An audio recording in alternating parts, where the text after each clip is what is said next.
इसके बारे में क्या अल्लामा साद रिजवी साहब ने भी कोई आपसे बातचीत नहीं की या उन्होंने आपको मना किया हो इस ओहदे से, या किसने किया? आप उसके बारे में ज़रा बताएंगे हमारे नाजरीन। आर्मी चीफ साहब ने कल बात की, आयत साल उन्होंने एक बात की, कुरान करीम की एक आयत का उन्होंने हवाला दिया कि अल्लाह ताला आपको भूख और खौफ से आजमाता है। तो अच्छी बात है, उन्होंने ये वाली आयात पढ़ी हुई हैं, तो आई होप कि उन्होंने वो वाली आयात भी पढ़ी होंगी जिसमें अल्लाह ताला सूद की ममानियत करता है और जहाद का हुक्म भी देता है। क्या तहरीक लब्बैक ने ये 15 से 20 दिन 27 दिन जो लॉन्ग मार्च किया, ये सिर्फ़ और सिर्फ 15 दिन पेट्रोल सस्ता होना था, दूसरी अशिया सस्ती होनी थी? क्योंकि जब मैं काम कर रहा होता हूँ तो मेरे मोहतरम एक दफ़ा मुस्कुरा के मुझे देख लेते हैं, अंस भाई एक दफ़ा मुस्कुरा के देख लेते हैं, तो वो ओहदों से ज़्यादा मैं अकोमोडेट हो जाता हूँ। जनवरी में ये ओहदा वापस ले लिया गया।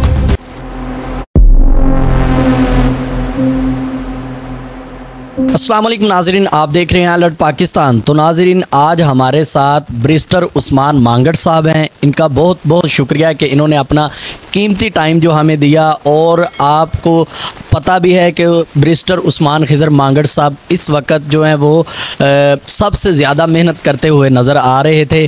तो आज इनके साथ जो मामला बना, हम इनसे गुफ्तगू करते हैं कि क्यों आखिर ये वजह बनी इनके साथ। तो हम इनसे पूछते हैं। अस्सलाम वालेकुम। वालेकुम सलाम sir, thank you very much जी, बहुत शुक्रिया। सर कैसे हैं आप? तबीयत ठीक है आपकी? अल्लाह पाक का बहुत करम है जी। अच्छा, तो सर मुझे ये बताएं कि इस वक्त जो आपके साथ इशू बना है, क्या आपसे ये ओहदा ज़बरदस्ती लिया गया है या आपने ख़ुद इससे रिज़ाइन दिया, या आपसे कोई पावरफुल पार्टी है जिसे इस ओहदे पे फाइज कर लिया गया है? सर बिल्कुल भी उस्मान खिज़र मांगड़ की ख्वाहिश नहीं है ओहदा, उस्मान खिज़र मांगड़ की ज़रूरत नहीं है ओहदा। कुछ लोग समझते हैं कि ओहदा होगा तो उनका म्यार बुलंद होगा, उनको इज़्ज़त मिलेगी, रिस्पेक्ट मिलेगी। अल्लाह ताला ने मुझे ओहदे के बगैर भी जमात में इज़्ज़त भी दी हुई है, रिस्पेक्ट भी दी हुई है, लोग मेरे से प्यार भी करते हैं।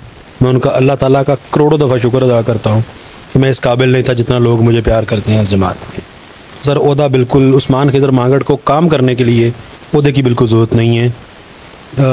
3 महीने के लिए मुझे ओहदा दिया गया था, अगस्त में हुआ, अगस्त 2022 में, और जनवरी में ये ओहदा वापस ले लिया गया। मुझे एक मैसेज आया जब ओहदा दिया गया तो बाकायदा इंटरव्यू किया गया, उसके बाद बाबा जी के मज़ार पे हलफ हुआ। जब मेरे से ओहदा वापस लिया गया मुझे एक मैसेज आया, उन्होंने मुझे कहा जी कि आप जमात के तमाम ग्रुप्स जो व्हाट्सएप ग्रुप्स हैं उनको लेफ़्ट कर दें, तो जो ऑफिशियल ग्रुप्स हैं, तो मैंने वो लेफ़्ट कर दिए और उसका स्क्रीनशॉट मैंने मेरे मोहतरम के को भेज के उनके गोश्त गुजार कर दिया। जनवरी के बाद आज तक लोग 99% लोग ये समझते हैं कि उस्मान खिज़र मांगड़ अभी तक नायब नाज़िम आला है। मैंने किसी बंदे को नहीं बताया कि मेरे से ओहदा ले लिया गया है, मेरे साथ ज़्यादती हो गई है, या मेरे काम करने की जो प्रेक्विजिट जो है आप कह लें कि कंडीशन है वो ओहदा है। बिल्कुल ऐसा नहीं है। मुझे जनवरी में मेरे से ओहदा लिया गया, जनवरी से आज जुलाई या 6 महीने हो गए हैं। अल्लाह ताला के फजल करम से मैं उस दिन से भी ज़्यादा काम कर रहा हूँ, उस वक्त से ज़्यादा काम कर रहा हूँ जब मेरे पास ओहदा था। ओहदा मेरे काम की शर्त नहीं है। आपको दीन का काम करने के लिए, आपको आका सल्लल्लाहु अलैहि वसल्लम के नामूस पे पहरा देने के लिए किसी ओहदे की ज़रूरत नहीं है। आपको शऊर की ज़रूरत है, आपको अक्ल की ज़रूरत है, और आपको अल्लाह ताला की अता की ज़रूरत है कि अल्लाह ताला आपको इस मिशन के लिए, इस काम के लिए चुने। तो वो अल्लाह ताला ने मुझे चुना हुआ है, उसके लिए ओहदे की ज़रूरत नहीं है, और मैं किसी ओहदे का ना तलबगार हूँ ना ख्वाहिशमंद हूँ। तो इसके बारे में क्या अल्लामा साद रिजवी साहब ने भी कोई आपसे बातचीत नहीं की या उन्होंने आपको मना किया हो इस ओहदे से, या किसने किया? आप उसके बारे में ज़रा बताएंगे हमारे नाजरीन को। सर सिंपली जब हलफ बरदारी की तकरीब हुई, हलफ मेरे मोहतरम ने लिया, और जब मेरे मोहतरम ने हलफ लिया तो शायद हर बंदे को यही लगता है कि मेरे मोहतरम मुझसे सबसे ज़्यादा प्यार करते हैं, लेकिन मुझे लगता है कि जब वहाँ पे हलफ बरदारी की तकरीब हुई तो सबसे ज़्यादा अप्रिशिएट मेरे मोहतरम ने मुझे किया, और बड़ा वार्मली उन्होंने मुझे उस वक्त कंग्रेचुलेट किया और बड़ी नेक ख्वाहिशात का इज़हार किया। जब ओहदा वापस ले लिया गया तो मैंने सिंपली एक स्क्रीनशॉट उनको भेज दिया। कोई आज तक गिला नहीं किया, कोई कुछ नहीं किया। जब ओहदे को मेरी ज़रूरत होगी तो मैं फिर हाजिर हूँ, मुझे ओहदे की ज़रूरत नहीं है जी। वैसे सर हमने देखा है कि आप जनवरी से आपसे ओहदा लिया गया, आप तो जनवरी से ही काम करते नज़र आ रहे हैं। ये पीछे जो लॉन्ग मार्च भी हो उसमें आपने बहुत ज़्यादा मेहनत की और हमें तो बहुत ज़्यादा आप नज़र आए मेहनत करते। तो फिर अल्लामा साद रिजवी साहब ने क्यों नहीं सोचा आपके बारे में कि आप काम भी कर रहे हैं, फिर ओहदा क्यों आपसे वापस लिया? नहीं सर, मैं फिर बात कर रहा हूँ कि ओहदा मेरी रिक्वायरमेंट ही नहीं है ओहदा। और मैं लॉन्ग मार्च में गया हूँ, मेरी लॉन्ग मार्च में ड्यूटी थी चंदा किला में मेरी पीपी ने इस्तकबाल करना था अमीर मोहतरम का और उस लॉन्ग मार्च का। तो मैं भी दूसरे एमपीए के उम्मीदवारों की तरह सुकून से पूरे लॉन्ग मार्च में घर बैठता और चंदा किला में आके एक दिन इस्तकबाल करता और वापस अपने हलके में चला जाता। लेकिन मैंने 17 दिन लॉन्ग मार्च के साथ गुजारे। जो मैं 10 दिन लेट था वो एक कादियानियों के ख़िलाफ़ मेरे हलके में एक मामला चल रहा था, उस वजह से मेरी जमात ने मेरी वहाँ पे ड्यूटी लगाई हुई थी। अदरवाइज़ 27 के 27 दिन साथ रहता। तो आखिरी 17 दिन मैं साथ रहा हूँ। तो बहुत सारे जिनके पास ओहदे हैं वो भी साथ नहीं थे, तो मैं तब भी था। मैंने आपको बताया कि मुझे काम करने के लिए ओहदे की ज़रूरत नहीं है। और मुझे जब मैं काम कर रहा होता हूँ तो अमीर मोहतरम एक दफ़ा मुस्कुरा के मुझे देख लेते हैं, अंस भाई एक दफ़ा मुस्कुरा के देख लेते हैं, तो वो ओहदों से ज़्यादा मैं अकोमोडेट हो जाता हूँ। अच्छा, तो सर दूसरी बात ये है कि इस वक्त जो महंगाई चल रही है, पेट्रोल फिर महंगा कर दी, क्या तहरीक लब्बैक ने ये 15 से 20 दिन 27 दिन जो लॉन्ग मार्च किया, ये सिर्फ़ और सिर्फ 15 दिन पेट्रोल सस्ता होना था, दूसरी अशिया सस्ती होनी थी? सर देखें, एक तो शिक थी उस मुआहदे की, हमने तो 27 दिन लंबी एक स्ट्रगल की and resultantly to that struggle we ended up with agreement with the government, जिसमें 12 क्लॉजेस थी। एक क्लॉज थी पेट्रोलियम प्राइसेस से रिड्यूस करना कम करना, 11 क्लॉजेस उसमें बाकी क्या था। वो 11 क्लॉजेस थी कि आपने ख़त्म नबूवत के मुतल्लिक थी, नमूस रिसालत सल्लल्लाहु अलैहि वसल्लम के मुतल्लिक थी। तो आपने माजी में भी देखा कि जब हमने लॉन्ग मार्च किया, शादियाँ हुई, तो हमने तो एक एग्रीमेंट करके कौमी असम्बली में करारदाद पहुँचा दी। आगे जिन्होंने पुटअप करनी थी, जिन्होंने उस पर अमल दरामद करना था, उन्होंने नहीं किया। गद्दारी किसके साथ की? नामूस रिसालत का जो मिशन है उसके साथ की, ख़त्म नबूवत के मिशन के साथ की। तो उन लोगों का हाल आज आप देख रहे हैं, आपके सामने ही है। 200 पर्चे हुए हैं दहशत गर्दी के, और घरों पे नहीं, कुछ अंदर हैं, कुछ जो बाहर हैं वो घरों से कम बाहर हैं, छुपे हुए हैं। तो ये उनके लिए एक आई ओपनर है, वो सोचेंगे उनके साथ ऐसा क्यों हो गया। ये इनके लिए भी आई ओपनर है जिन्होंने हमारे साथ बैठ के प्रेस कॉन्फ्रेंस की और जिन्होंने उस वक्त एडमिट किया कि तहरीक लब्बैक, राना सनाउल्लाह की बात कर रहा हूँ, कि जनाब तहरीक लब्बैक के जितने मुतालबात हैं, इन मुतालबात से कोई मुसलमान रूगर्दानी नहीं कर सकता। तो अगर ये भी अमल दरामद उस पर नहीं करेंगे, हम महंगा पेट्रोल तो डलवा लेंगे, ठीक है, लेकिन इनकी ऐसी की तैसी ये 295 को छेड़ के देखें, पेट्रोल हम डलवा लेंगे महंगा, सब कुछ हो जाएगा, उसका हिसाब वोटों से लेंगे। लेकिन अगर 295 को छेड़ा तो उसका हिसाब सोटों से लेंगे, ठीक है। और अगर ये अपने उस मुआहदे से फिरते हैं तो इनका भी अंजाम उससे मुख्तलिफ नहीं होगा, जो एक बहुत बुलंदो बाग दावे करता था और हमें एक छोटा सा तबका कहता था। चले, हम तो छोटा सा तबका हैं, तुम तो एक छोटा सा ग्रुप बन गए हो, अब तबके से भी तुम नीचे चले गए हो। अच्छा, तो सर मुझे ये बताएं कि अब जो महंगाई है आवाम पर बड़ी, ये एक कह लें कि ज़बरदस्त किस्म की महंगाई पड़ चुकी है, तो गरीब बंदा किस तरह ये अपना सर्कट चला रहा होगा? गरीब बंदा तो ये सोच सोच के मर रहा होगा कि अब महंगाई किस तरह ख़त्म की जाए। वो तो इसी बात पर हो रहा है कि महंगाई हुई क्यों है। तो आने वाले वक्त में पाकिस्तान में महंगाई कम होगी या इससे ऊपर जाएगी? सर महंगाई और ऊपर जाएगी, हालात और वर्स होंगे, अमीर अमीर से अमीरतर होगा, गरीब गरीब से गरीबतर होगा।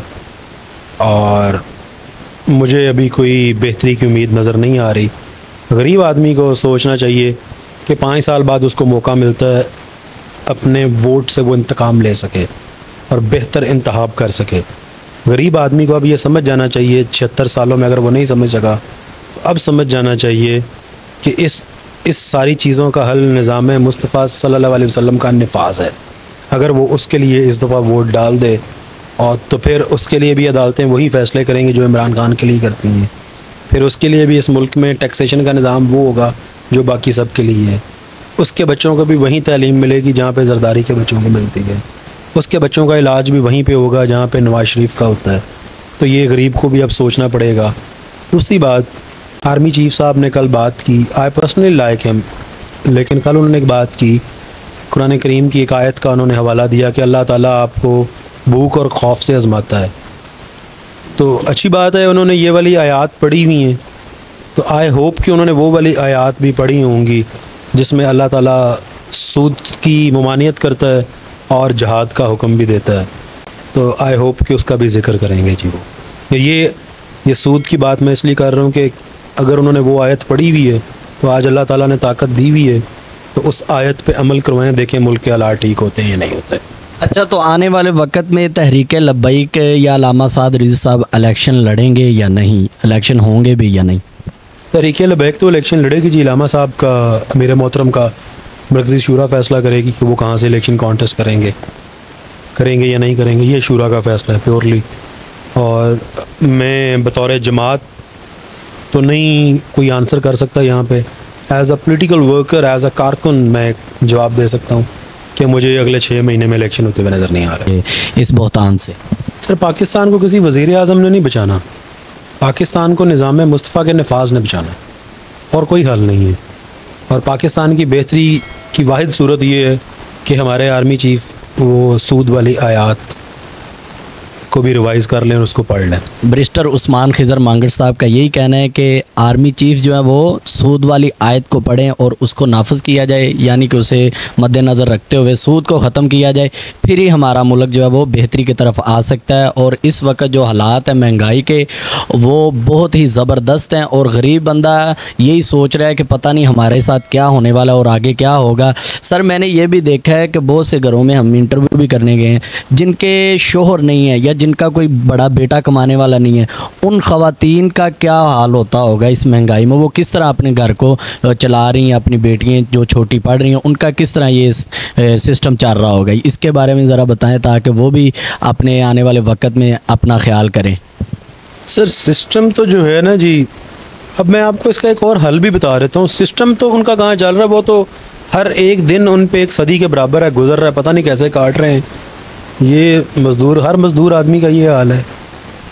इसका हल मैं आपको बता देता हूँ। आबादी है आपकी 24 करोड़, टैक्स जो रजिस्टर्ड टैक्स पेयर हैं वो हैं 35 लाख, और उसमें से भी जो टैक्स देते हैं वो हैं 14 लाख, जिसमें सरकारी मुलाजम भी आपके शामिल हैं, उनकी तनख्वाह में से भी डिडक्शन होती है। तो क्या उन 14 लाख लोगों से आप टैक्स लेके 24 करोड़ का ख़र्चा उठा सकते हैं? किसी सूरत नहीं उठा सकते। आपने सर, आपने इस टैक्स नेट को स्प्रेड करना है और इसको इक्वली जो है आपने इम्प्लिकेट करना है।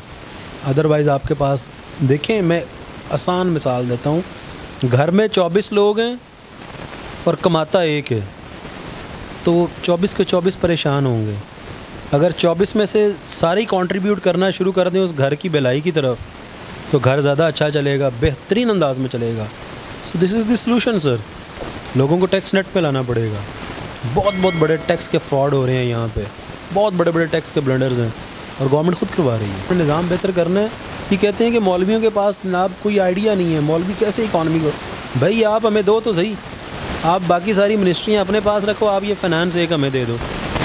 देखो इस मुल्क को सूद के और आपको लोन्स लिए बगैर चला के दिखाते ही नहीं। मैं चैलेंज करता हूँ, सारी मिनिस्ट्रियाँ अपने पास रखें, ये फाइनेंस मिनिस्ट्री हमें दे दें, इनको हम मुल्क चला के दिखाते हैं।